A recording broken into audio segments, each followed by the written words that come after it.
তাকে পিতার বিরুদ্ধে লড়াই করতে হয়েছে, তাকে জন্মভূমি ছাড়তে হয়েছে, তাকে শিশুপুত্রকে মরুভূমিতে রাখে আসতে হয়েছে, তাকে সেই শিশুপুত্র কুরবানি করার হুকুম দেওয়া হয়েছে। কিন্তু আল্লাহ তাআলা তাকে ঈমানের এত বলিষ্ঠতা দিয়েছেন, তিনি সবগুলো পরীক্ষায় 100তে 100 পেয়ে পাশ করেছেন। এই জন্য আমাদের দায়িত্ব হলো যে আমরা যাতে এগুলোকে অস্বাভাবিকভাবে গ্রহণ না করি, অস্থিরতা প্রকাশ না করি, অভিযোগ না করি, আল্লাহর ফয়সালা হিসাবে মেনে নিই, আল্লাহর প্রতি কৃতজ্ঞ থাকি। এখানেই সমাধান।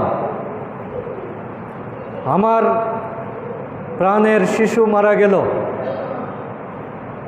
আমি যদি অভিযোগ করি, অস্থির হয়ে যায়, পাগলামি করি, এই শিশুটা আর ফেরত আসবে না, এটা আল্লাহর ফয়সালা। আমি যদি আল্লাহর উপর তাওয়াক্কুল করি, নির্ভর করি, ধৈর্য ধারণ করি, আমি যদি মনে করি যে এটা আল্লাহর পরীক্ষা, তাহলে আল্লাহ তাআলা এর বিনিময়ে আমাকে কোনো না কোনো জায়গায় পুরস্কার দিবেন। সুতরাং কোনো বিপদে আমাদেরকে অস্থির হওয়া যাবে না। আবার কখনো আল্লাহ রসুল বলেছেন যে তোমাদের কেউ যাতে কোনো বিপদ কামনা না করে, এবং কখনো মুনাজাতে যাতে এই ধরনের কথা না বলে যে আল্লাহ তুমি আমাকে বিপদে ধৈর্য ধারণ করার তৌফিক দান করো, এই কথা যাতে সে না বলে। এই কথা বলা মানে বিপদ টেনে আনা। বরং মুনাজাতটা হতে হবে পজিটিভ।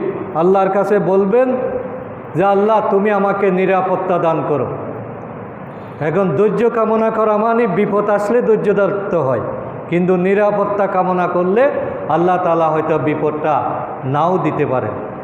এই জন্য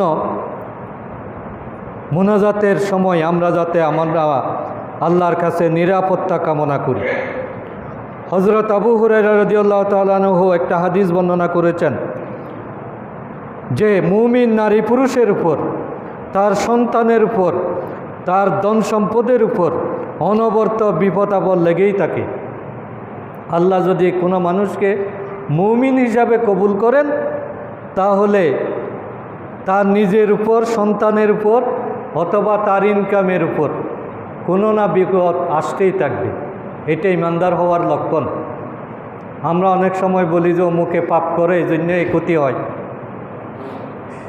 সে গুনাহগার, এই জন্য তার ছেলেটা মরে গেছে, তার বউ তাকে